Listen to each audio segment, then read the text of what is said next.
আমি গিয়ে ভিসলাই আমি তো লড়া কই গেল গা দেখি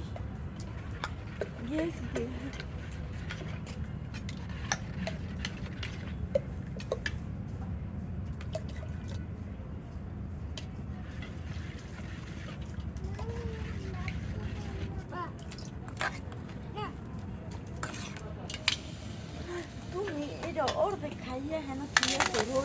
এই যে এইটা হইছে খালা চাপড়ি বানাচ্ছে আসলে হাঁসের মাংসের সাথে চাপড়িটা অনেক ভালোই লাগে আসলে মাংস দিয়ে চাপটি অনেক বলবা আপনারা তো খান না খালি ধান গাঁথন করে ওই যে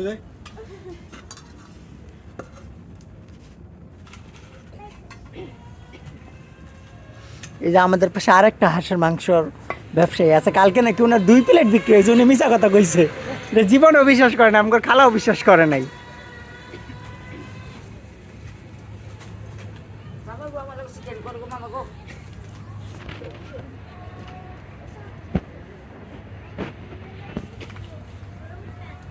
এক হচ্ছে মামা দেবরের বউ আবার সে উনি নাতি সম্পর্ক দুইটা তাহলে তো 2টা আপনার অনেক ভালো সম্পর্ক হ্যাঁ